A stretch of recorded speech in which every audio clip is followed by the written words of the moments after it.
ॐ त्वमेव माता च पिता त्वमेव बन्धुश्च सखा त्वमेव विद्या द्रविणं त्वमेव सर्वं मम देवदेव श्रीदक्षिणामूर्तिसुदेशिकेन्द्रं द्वैपायनं सूत्रकृतं मुनीन्द्रं श्रीशङ्करं भाष्यकृतं यतीन्द्रं मद्देशिकञ्चापि नमामि विद्यै। ओम नमो ब्रह्मादिभ्यो ब्रह्मविद्यासम्प्रदायकर्तृभ्यो वंशऋषिभ्यो महद्भ्यो नमो गुरुभ्यः। सर्वोपप्लवरहितप्रज्ञानघनः प्रत्यगर्तो ब्रह्मैवाहमस्मि। ओम प्रपन्नपारिजाताय तोत्रवेत्रैकपाणये ज्ञानमुद्राय कृष्णाय गीतामृतदुहे नमः। Pranams everyone. We are doing the 16th chapter, Daiva Asura Sampat Vibhaga Yoga, where after enumerating all the Daiva qualities, Bhagavan has started explaining in detail about the Asuras. Initially, he gave some of the Asura characteristics to start with,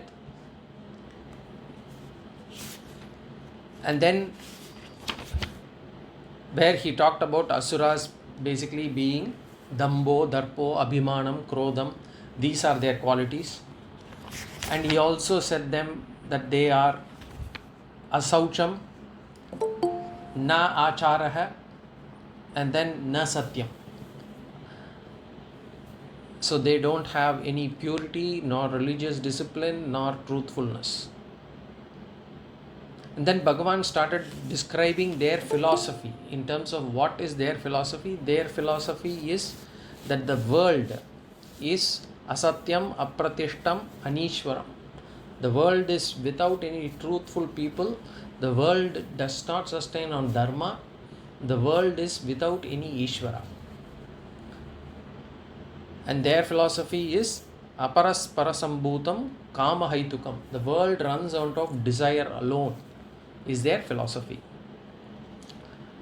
Then in Sloka number 9, Bhagavan basically 9 and 10 and 11, basically Bhagavan gives how their minds work, what kind of philosophy they are. Their mind works in 9 and 10, Bhagavan says, they are lost spiritually and they become enemies of the world. Ahitaha jagataha, that's how Bhagavan describes them, and they take to cruel actions. Ugra karmanaha, they take to cruel actions and they become enemies of the world, and they are lost spiritually. Nashtatmanaha. Then in Sloka 10, Bhagavan basically says that their desires are insatiable, and we saw insatiable because one is that desires keep flowing, they are not contented at any point of time. Or we can also say that the desires cannot be fulfilled, they are unreasonable. So they have dushpuram kamam, kamam ashritya dushpuram. So they have dushpuram kamam, because of which they are full of dambam, manam, and then madam. Damba, mana, madhanvitaha. They are full of pretensions, vanity, haughtiness. And not only that, they are very convinced that their opinion or their view of the world or their view of the philosophy is correct. So Bhagavan says, asad grahan mohat, they have these wrong views due to delusion.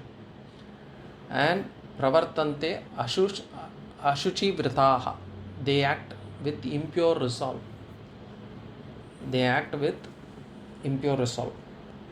So this is up to Sloka 10. In Sloka 11, again Bhagavan talks about their mind, especially their mind, how it works. In the last Sloka 10 also, the delusion is all about their mind, how their mind is full of deluded mind. It's a deluded mind. Now in Sloka 10:11, Bhagavan says, Chintam aparimeyam cha. They are given to lifelong deep anxiety.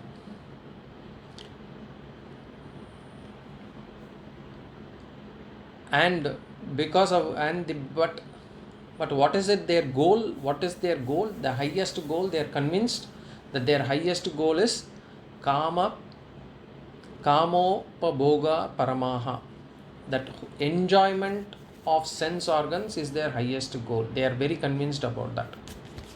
Nishchitaha, Bhagavan says nishchitaha. And iti etavat, that is, that life is this much alone. There is nothing ahead of this life other than enjoyment. That is their philosophy. That is how their mind works.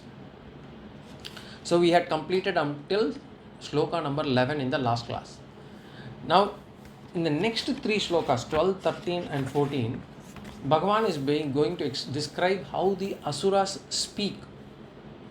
How they speak. Right now, until now, Bhagavan has been talking about how or describing how the Asuras were.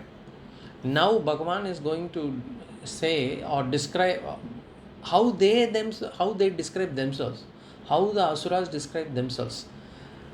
That Bhagavan is going to explain in the next three Slokas. Sorry, not 12, 13, 14, 15. 12th also we completed. 12th is basically Asha Pashai Shatair Buddhaha Kama Krodha Parayanaha Ihante Kama Bhogartam Anyanenartha Sanchayan. Here Bhagavan Asha Pasha Shatair Buddhaha, here Bhagavan basically talks about how they have hundreds of expectations and they have given to desire and anger, Kama Krodha Parayanaha. And how do they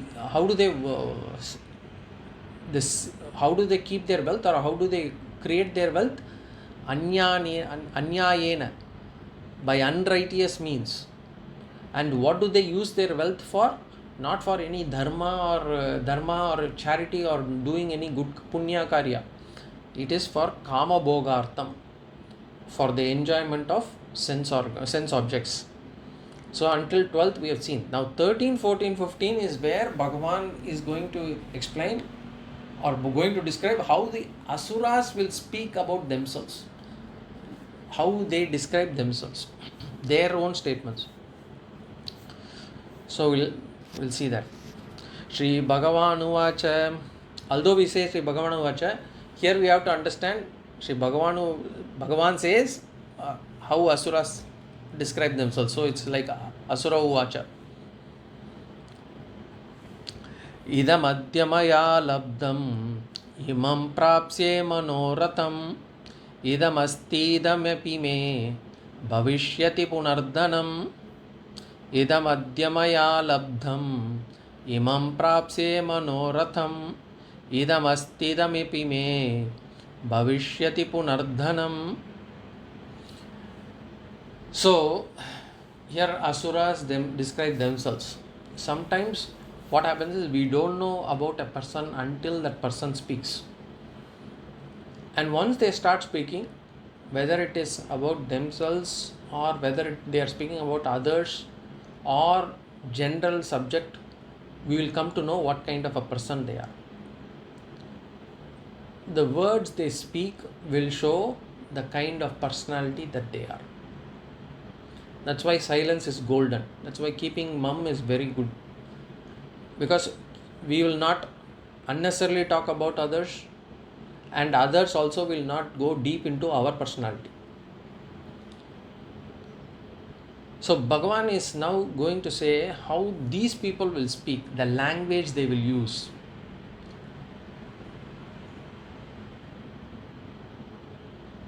And here Bhagavan is basically going to, the words that Bhagavan uses normally nobody uses. But Bhagavan uses these words here because he is clearly saying this is how the Asuras speak. So the words are kind of unparliamentary sometimes. But it is how Asuras speak. And the three slokas will now give an insight into the words, the language, and the Asuras, and their own opinion of themselves, how the Asuras feel of themselves. So whenever we want to know somebody, we just need to listen to what they're speaking. Except of course if the other person is a salesman, because salesman's speech and their personality may be totally different. Because their product and words will not match. In general though, the language that we use, the words we speak, the tone we use, all show what we are. Without even our knowledge, it will reflect the personality that we are. And in many cases, if we want to know about another person, about that person whom we are speaking to, we need not even ask about themselves. If we ask them about another third person, and the way they are going to describe the third person will tell the personality of this person who is speaking. So, because sometimes what happens is the mind and words are too connected, that sometimes they wouldn't be, the intellect does not come at all in between. So the words just flow from the mind, and therefore we get a clear understanding of the personality itself.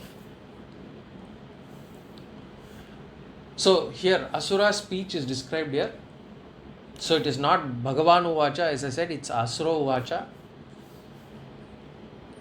Now in this Sloka, Bhagavan describes their desires, what they feel as their desires. In the next Sloka, Bhagavan is going to talk about their krodham, their anger. Now in the first line we'll see, Idam adya maya labdham. So this is Asura is saying to somebody, he says adya. Adya means idam adya. Adya means today. Today, idam means this. What is this in this context? Idam here means the money. Today, so much money that I have, maya labdham, I have attained this. That is how Asura says, today I have attained this. Today this much money has been attained by me. Then what else he say? Imam prapsye manoratham. Prapsye means I shall attain. There is a future tense. I shall attain. Imam, this, manoratham. Manoratham means desired object. So what it basically means is, I shall attain in the future, either tomorrow or in the recent future or shortly, all my desired objects too. So I will achieve my target tomorrow.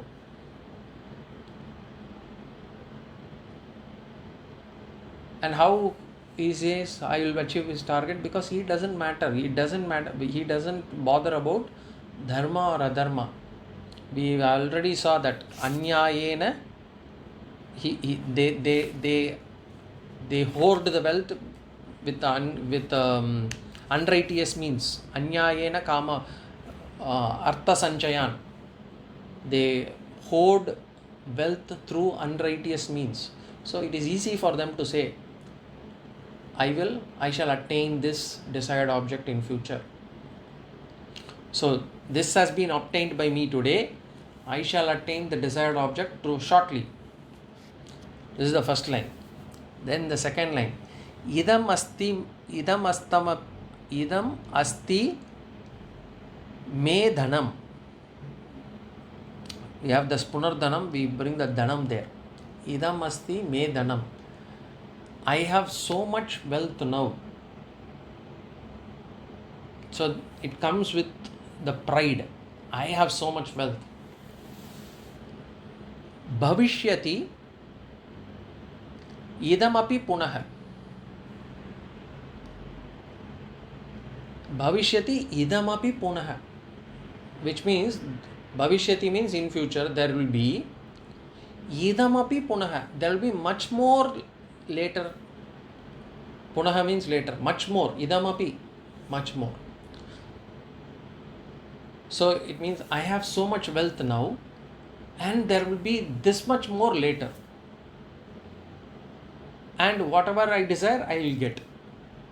So this comes with a lot of haughtiness. This comes with a lot of dambam. It comes with a lot of haughtiness, basically. And why? Whatever I desire, I'll get. Because money for them is not the means. Money for them is the end. As long as money is an instrument, we can say it is Lakshmi Devata.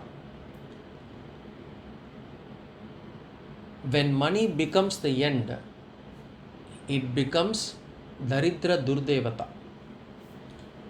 Because when money becomes the end, life becomes chaotic, one will turn into an Asura. So the question is, what for is money used? Is money a sadhyam or money a sadhana? That is the question. For some people, when they spend money, they feel happy. For some people, when they see money in the bank balance or in the form of portfolio, they feel happy. If it is in their accounts, they are happy. For some people, when they spend the money on others or themselves, they feel happy. For Asura, money is the goal, the lakshya. So, money can be actually handled in 4 ways. Money can be handled in 4 ways. The first is saving. We should keep aside some money for saving, and we should not use that for spending. That is given. We have to ensure that we have a portion of it for saving. This itself requires a maturity, because some people would want to spend as if there is no tomorrow. They wouldn't want to think about tomorrow. They would want to just, whatever they get, they would want to spend it. See, mental maturity is also required when we have to put aside some money for saving. Because in general, what happens is, whenever we see a bhoga vastu, whenever we see a thing that we like, we would want to enjoy that immediately. When we see an ice cream, when we see a good clothing, or we see some jewelry, we would want to get that and have it immediately. We want to be instantly gratified. There are some people who would want to get instantly gratified. But it requires some maturity to delay the gratification. For example, if we give a child 3 chocolates, it will eat the first, immediately after it will eat the second. What it does not know is, by having the second one, say, an hour later, the second one will give 100% enjoyment more than the second one that is had immediately after the first. Because the first one would have already sweetened the mouth. So the second one will not sweeten the mouth as much as the first one. But if we delay the gratification, if we have it after an hour later, then we would get the same gratification as much as the first one gave. But the child does not wait. The child does not enjoy the second, and if it has the third, it does not enjoy it at all. It is the same for us adults as well. Only thing, instead of chocolates, we have other objects for us to gratify. The mind reflects. When we get an object, that it can give me pleasure. Now we have to reflect and say, okay, reflect on the mind and say whether it is good to hold it or whether to enjoy it now. problem is we want to enjoy it immediately. There are people who would want to enjoy it immediately. And there are some people who spend more than their income. Their lifestyle is beyond the means. So they actually end up getting loans from a lot of people, either due to their own spending or getting into bad habits. So just like the chocolate is to the kid, the money is to elders. So we have to know whether we have to get immediate gratification or whether we have to postpone it. So the postponing bit, to ensure that I keep some money for my future, that is saving. And that is one way, one part of the money should be put aside for saving. This is the first one. The second part of the money that we have to do is for sharing. We should be able to share what we get with people who do not have. We should be able to share with people who do not have that, not to give to people who already have. And when we give this money to the person who does not have, it is not with the feeling that I am giving. Without the feeling that I am giving, we should be able to share. So in the same chocolate example, when we give 3 chocolates to the kids, the children, the child, we should tell the child, share it with others. So we should teach the children to share it at an young age. So that is the second part we should have. Then the third is to be spent on items that are necessary. So there are certain things that are necessary for us to live. What are the needs? What are luxuries? I leave it to the individual person to decide. One person's need could be other person's luxury. But we should be mature enough to convert all our needs into luxuries as much as possible. Convert needs into luxuries, not luxuries into needs. Okay. But the third part should be spent on items that are necessary. The fourth part is we can spend it on luxury. To spend on items that are not necessary, but it is nice to have, like entertainment, travel, all those things. And this is the order of how we have to divide the money. But what we do, irrespective of the money we get, irrespective of the amount we get, first thing we do, we want to spend on ourselves first. Then we want to spend on, which is the needs. Then we want to spend on luxury. Then we want to do some savings. Finally, we want to do charity. Finally, we would want to share. The order is changed.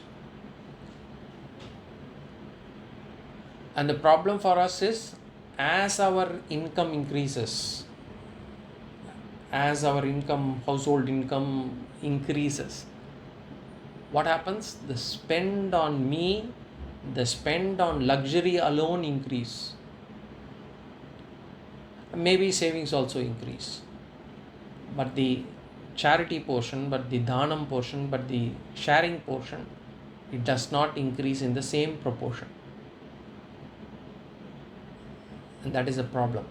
Anyway, for the Asuras, they say, I have so much wealth. I have attained so much. I will achieve that. I will get so much. That is how their thoughts are, their words are. That is how they actually describe their wealth. And they will not spend it wisely. So for them, money being an sadhyam, it becomes a durlabham. That is why it is durlabham. It becomes a problem. Money is no more a devata, Lakshmi devata for them. It is durdevata for them. And once they get the money also, they don't spend it wisely. Because we saw that Kama Bogartam. They hoard wealth because of Kama Bogartam. In the previous Sloka we saw. So this is how they describe their wealth.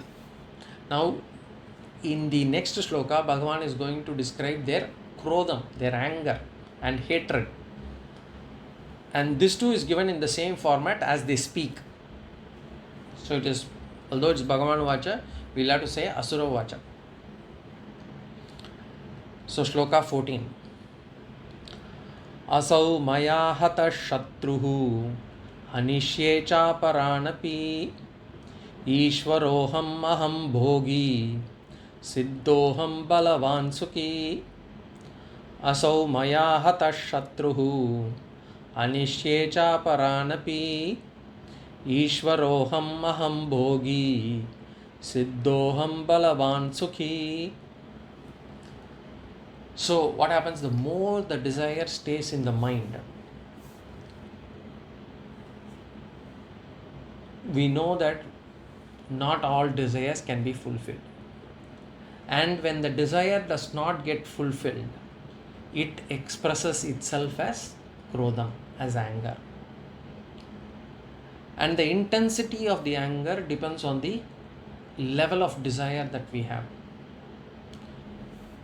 And we already saw Asuras are people with hundreds of expectations. Asha Pashai Shatair Buddhaha. We saw that in Sloka 12. So they have lots of expectations, lots of desires. And they are bound by it. Baddhaha. Shatair Baddhaha. They are bound by the hundreds and thousands of threads of expectations.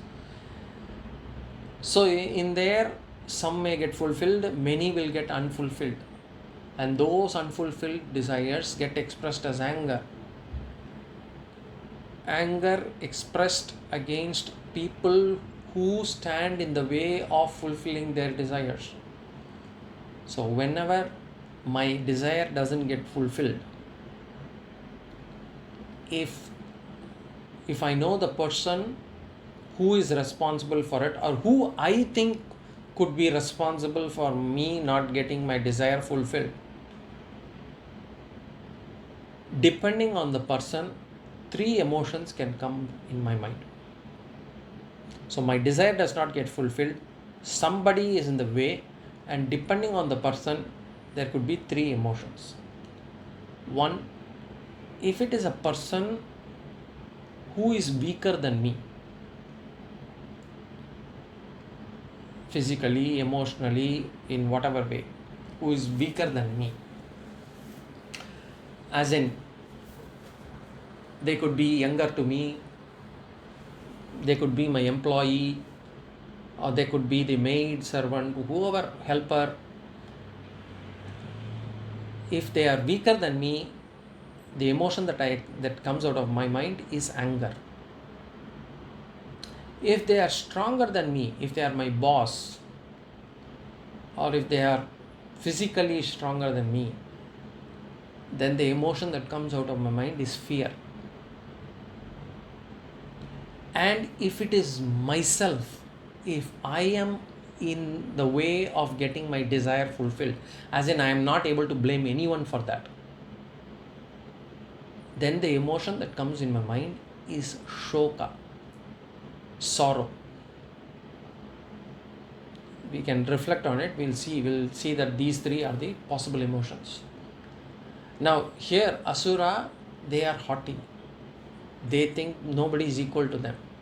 So their mind, what do they get? They get anger, they get angry. So they get angry against people who stand in their way of fulfilling their desires. And what do they do when they get angry? They want to destroy their rivals, they want to destroy their enemies, and they will not stop themselves from going to any extent. And that is what they say here. Asau shatruhu hataha maya. Asau shatruhu, this rival, this particular enemy of mine, this rival, Hataha Maya has been destroyed by me. I have taken him to cleaners. This rival has been destroyed by me. So nobody can play with me, kind of thing. This rival has been destroyed by me. Will I stop with that? No. So they say, Hanishye chaparanapi. Hanishye aparan apicha. Hanishye means I shall destroy. Aparan, the others. Apicha, also. I shall destroy the others also. I have destroyed this guy. I will be able to destroy others also. That kind of words. This is an expression of their anger. If we see, why would we want to destroy someone? It is because he is being my rival. He is a hindrance to the enjoyment of my action or desires. If there is one rival, then there is one hindrance. If there are 10 rivals, then there are 10 hindrances. What an Asura wants, he says, I should not have any rivals, I should not have any enemies, because I don't want to have any hindrances. I want to destroy everyone so that I can fulfill my desire without any issue. Actually, what happens is, when these persons try to destroy one person, or when they try to create problems for one, what they fail to realize is, when you are making one person enemy, you are not making that person alone as the enemy. There could be other persons who are related to the person, and you invariably make enemies of them as well.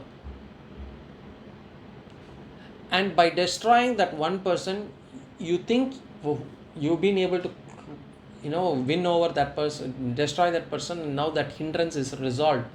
But you would have created 10 new enemies because of that. Because those persons who were related to that person would have become your new enemies now. So what was one hindrance earlier is now become 10 hindrances for this person. And they fail to realize this. In our life also, when someone gives us a problem and we do something bad for them, we think, and suppose they do something bad, we think by getting our revenge, we will feel better. And by getting our revenge, we will be able to feel better, and we will be able to close that chapter. But what happens though is, we do not close it because our mind will not allow us to close it. We will never say it's a closed chapter unless we have the mental maturity to we'll be able to close it even without getting revenge. But that comes out of mental maturity. But by taking revenge, if we tell our mind to close it, we will not. And not only that, by taking revenge, we will be creating 10 more problems. So instead of actually finding success, we end up in more failure. Dharma works in a sukshma manner. Works in a subtle manner. So getting revenge is not an answer to actually get successful. But the problem is, Bhagavan says, or the Shastra says, Asuras do not understand this. They think by taking revenge, they are trying to close the chapter, but it will never happen. One hindrance becomes multiple hindrances. Now, in the second line, Ishvaroham aham bhogi, siddhoham balavan sukhi. The Asura is saying, who am I? He is explaining who am I, who is himself. Ishvaroham, aham Ishvaraha. He says, I am Ishvara. I am God. Here Ishvara can mean multiple things. Ishvara can mean, one is, I have right on everything. Or I can say, I am the ruler. There are people who say, in this place only my word sells. In this place only why I am the king. Everybody needs to obey me. Or everyone is under me. Or I own everything here. So Ishvaraha means either I am the ruler, or you can say I am the king, or it can say I own everything. So any kind of words can come here. So it says Aham Ishvaraha.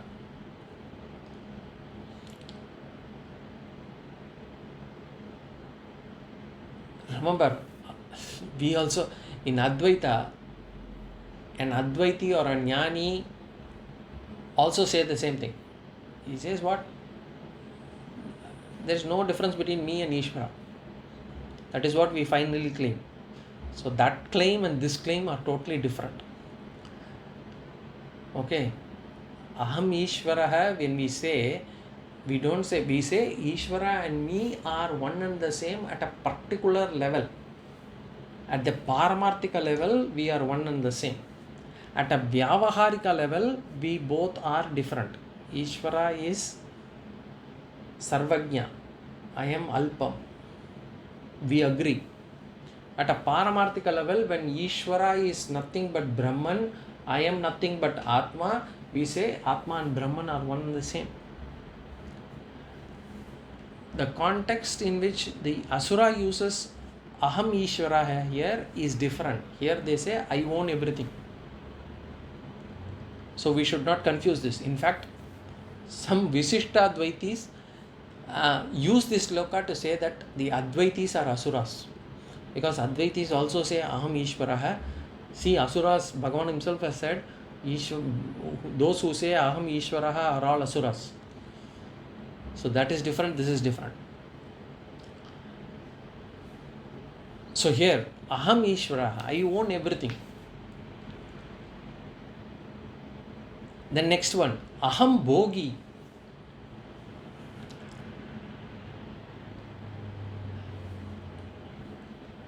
I am the enjoyer. I want to enjoy everything. This is all given to me for enjoyment. That is how Asuras feel. See, this Aham Ishvaraha, we'll have to read it along with the Aham Bhogi. That only then that meaning will come, that Aham Ishvara means I enjoy everything. Because there is a qualifying statement with Aham Bhogi. When a Jnani says Aham Brahmasmi, he does not mean the body. He does not mean his ahamkaara. He means the Atma, the all-pervading Atma, when he says Aham Brahmasmi.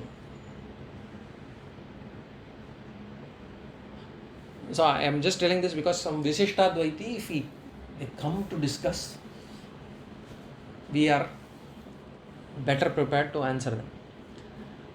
Here Aham Ishvaraha comes along with the word Aham Bhogi. Aham Bhogi is a where we talk from a body sense. I want to enjoy. I am the enjoyer. I want to enjoy everything. Aham Bhogi initially you might say, but at the end of the day will become Aham Rogi. Rogi means what? Diseased. If we try to keep enjoying everything in the young age, everything, then only disease we will have at the later age. And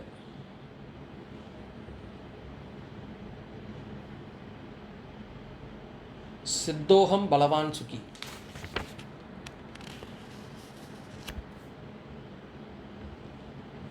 Aham Siddha. I am successful. I am successful. I am an accomplished person. In Asura says, I am. That haughtiness, that pride comes there. But in truth, they are not. They are not Siddha Purusha, they are not successful. But they have an illusion that they are successful because of the wealth they hold and the delusion in their mind. They think they are successful. Because if a person thinks money is the goal, the moment they attain wealth, they are successful. Because if money is the rule, or the money is the scale in which you are going to define success, then the moment you have attained considerable amount of wealth, you are successful.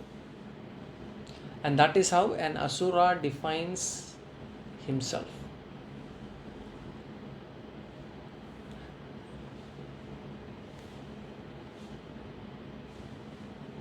And aham bogi, when we come to bogi also, an Asura will not be actually an enjoyer. An Asura might have the wealth, but whether they are going to enjoy it, no, because Bhagavan already said these are the words that they are saying. It doesn't mean that they are truth. Because in the previous slokas itself, Bhagavan says what? In sloka number 11, he says, Chintam aparimeyam cha pralayantam mupashritaha.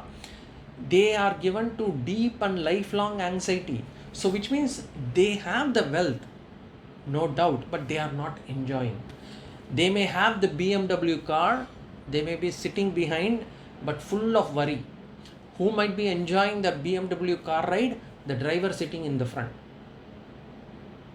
This person sitting in the back will be full of worry. He may not be able to enjoy the ride at all. They may have a huge house. The people working in the house, they might be enjoying all the benefits of the house.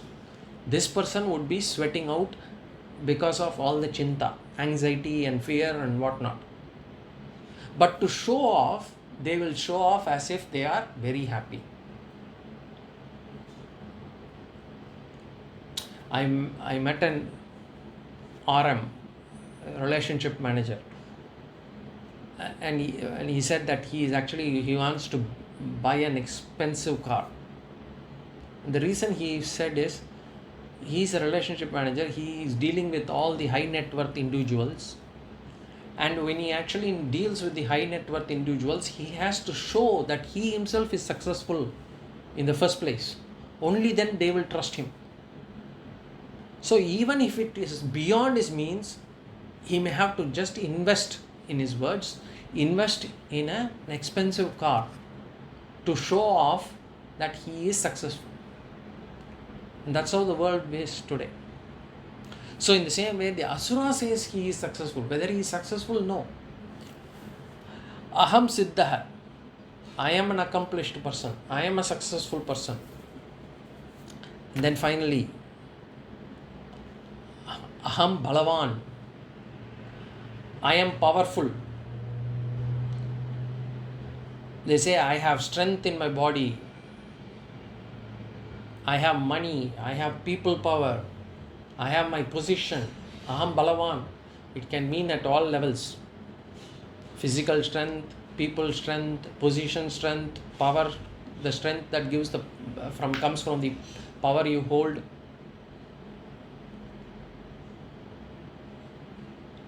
So these people speak like this. They continue to live a life like this.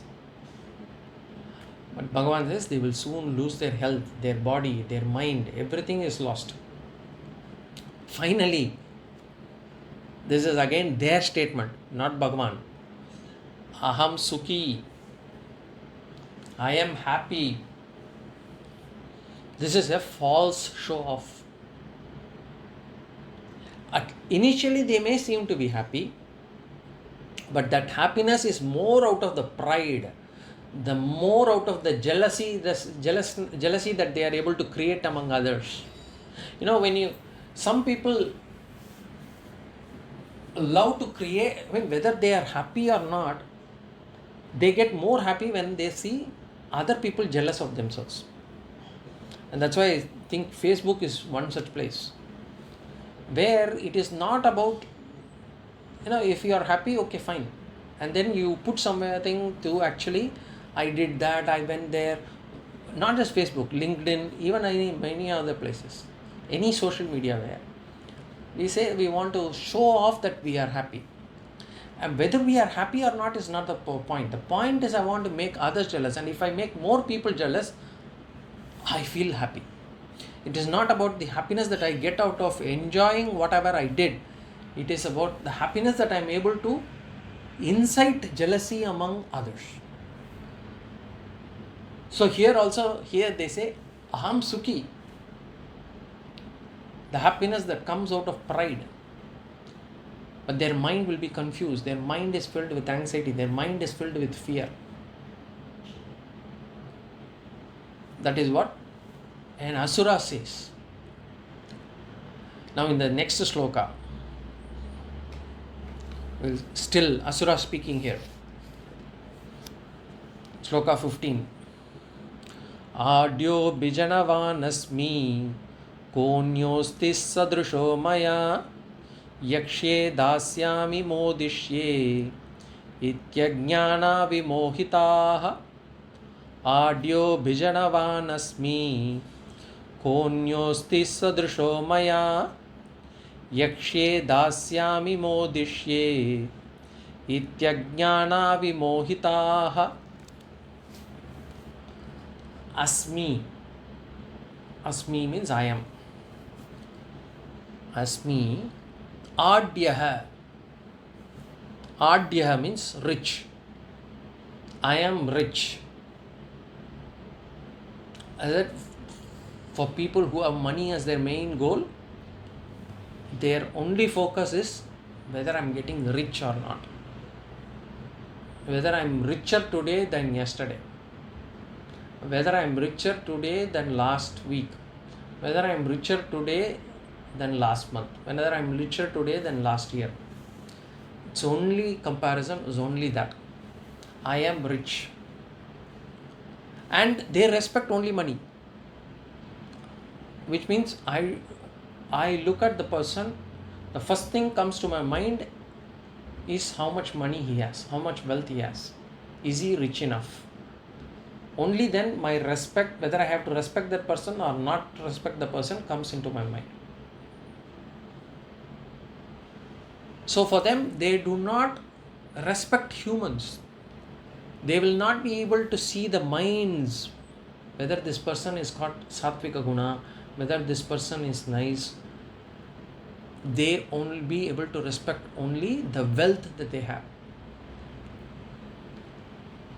And because of that, they will never be able to give love, nor will they be able to receive love.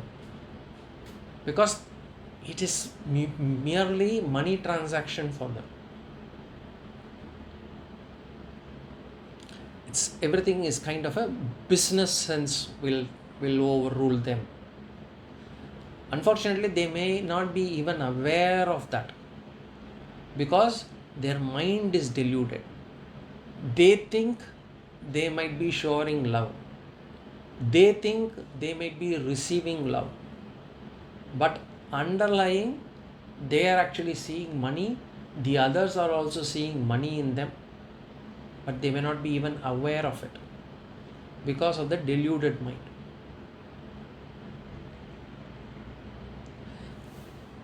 In business, they say you have to make money, you'll have to invest money. To make money, you need to have money. That's what they say in business. It is true in every case. If you want to receive love, you will have to give love. If you want to make punya, if you want to do punya, you will have to have punya to start with. Because even to do a punya karya, you need to have punya in the first place. So you have a little bit of punya, then you do more punya out of it. And from that punya, you make, doing that punya karya, you get some more punya. Then using that, you make more punya karyas. That's how you multiply that. If we get punya and we actually exhaust it for artha kama, and we'll have to again create little bit more punya to be able to do something. So for these people, Asura, money is their goal. They will lack love. Anyway, adyaha, I am rich. They will treat people with less money with disrespect. I am rich. So, and they define people according to the money that they have. That kind of attitude. Then, Abhijanavan.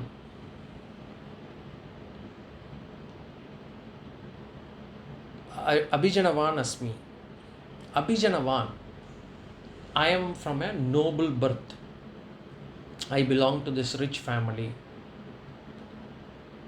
Or they could have a superiority because of their, could be because of their jati also, because of the birth that they have, their kula. I come from this family. That birth-based superiority, the feeling of superiority based on the birth, because of the rich family that they were born to, or the lineage that they were born into. My grandfather was this in those days itself. That kind of feeling of superiority. Abhijanavan. Next is Kaha Anyaha Asti. Kaha Anyaha Asti Sadrisha Mayaha. Sadrisha Mayaha. Kaha Anyaha Asti Sadrishaha Mayaha. Who is there equal to me? That is what the question that they will raise. So they will say, who is equal to me? I am rich, I am of noble birth. Who else is there as equal to me? This is the problem, right? When somebody has got some bit of knowledge or some bit of talent, they will start finding fault with others. With others, the same talent or with same knowledge, they will start finding a fault to say that they are not equal to me. So that is the Kaha Anyaha Asti Sadrishaha Maya. Then the last one, the last line, second line, Yakshye Dasyami Modishye Ityajnana Vimohitaha. Yakshye, I shall perform yajnas. So what do we know from this? This is Bhagavan saying that the Asuras will say, Yakshye, I shall perform yajnas. See, what does it mean is, just because someone performs an yajna, just because someone performs a puja, it does not make that person a Daivi Sampat person. Even an Asura can do. What matters is the bhavana. What matters is the sankalpa. Just by doing puja or an yajna, one cannot get punya. In fact, one might even get papa because of the bhavana that one person does have when doing that karma.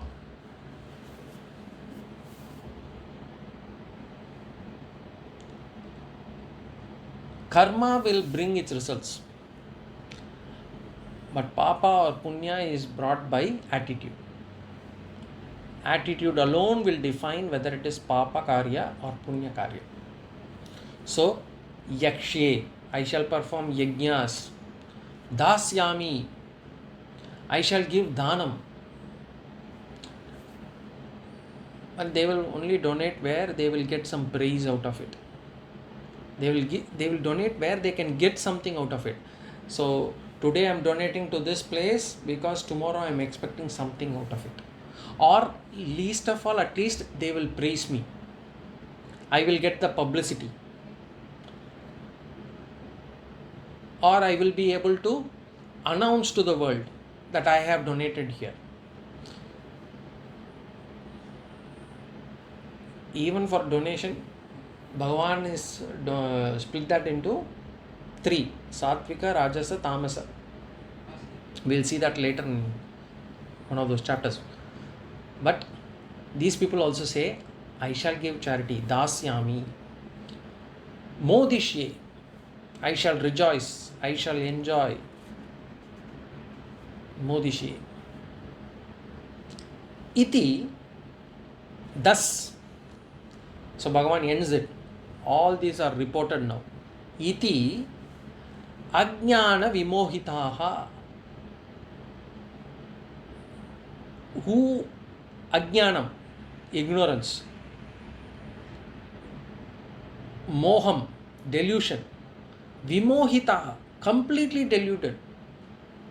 So who are completely deluded by ignorance.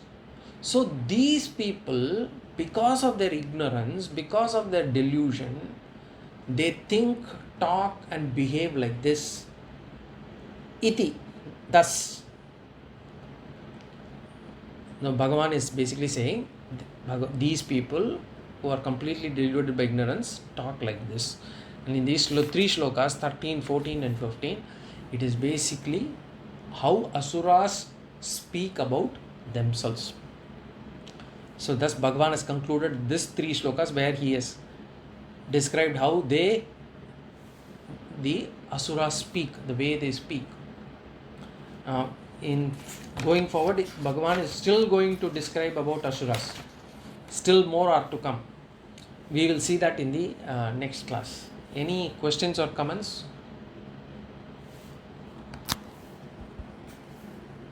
Oh, okay. If not, again, then we will meet in the next class. Om Purnamada Purnamidam Purnat Purnamudachyate Purnasya Purnamadaya Purnameva Vashishyate. Om Shanti Shanti Shanti. Swasti Prajabhyah Paripalayantam Nyayena Margena Mahimahishah Gobhramanebhyo Shubhamastu Nityam Loka Samasta Sukhino Bhavantu. Hari Om Shri Gurubhyo Namaha.